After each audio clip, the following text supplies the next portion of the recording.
طفیل صاحب، خالد طواب صاحب اور عمر ریحان صاحب نے ملک کے موجودہ حالات اور معاشی لحاظ سے جو صورتحال ہے اس پہ بھرپور انداز میں جو ہے وہ اپنا موقف پیش کیا. اپنے پروگرام کو ختم کرنے سے قبل اقبال کا ایک شعر ضرور آپ کے ساتھ شیئر کرنا چاہوں گا. ملت کے ساتھ رابطہ ہے استوار رکھ، پیوستہ رہے شجر سے امید بہار رکھ.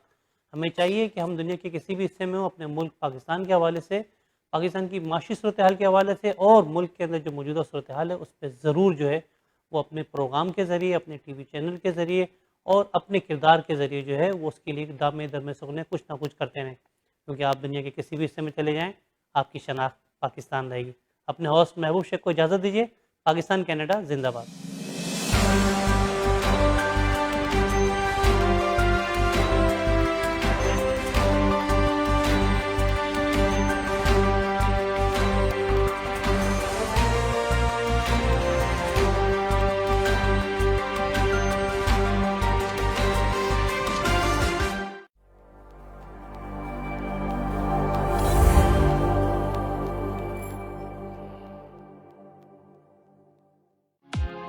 Thinking of buying, selling, or investing in real estate, whether it be residential, commercial, or pre-construction, Arshad Bhatti and his team of professionals can help. We have guaranteed allocations in high-rise and low-rise pre-construction projects in and around the GTA. Call Arshad Bhatti at 416-300-5600. That's 416-300-5600 or register at arshadbhatti.com. Do you know why professionals like you work with accountants like us? Because at Dean & Associates, we treat your business like our own and give you the best tax advice according to your specific situation. Dean & Associates' experienced CPAs and tax accountants have helped hundreds of clients and successfully managed their accounting and tax scenarios. With over 45 years of combined experience, Dean & Associates Accounting is a leading choice for incorporated professionals, small to medium-sized businesses, death and estate taxes, U.S.-Canada cross-border taxation, audits, reviews, and other assurance engagements, profit, non-profit, and registered charities, CFO services, and non-resident tax matters. Whether you need CRA and IRS representation or you're looking for a leading-edge tax strategy, we would be most pleased to help you at our 5 convenient locations across Ontario. Call Dean & Associates Accounting today at 647-273-3094 or visit deanassociates.ca. Dixie Electronics and Appliances is your #1 destination for electronics and appliances. Choose from TVs and home audio that will entertain your whole family, to home comfort essentials for your living space and a wide selection of appliances to build your perfect kitchen. From selection to delivery, Dixie Electronics is everything you need. Price match guarantee and 0% financing available, all under one roof. Come today at 5120 Dixie Road, Mississauga, or visit the website at dixieelectronics.ca. If you are looking for a reliable, professional, and affordable travel agency in your town, then your search is over. Global Travel and Tours is your personal travel partner. Our dedicated staff always ready to make your trip hassle-free, memorable, and cost-effective.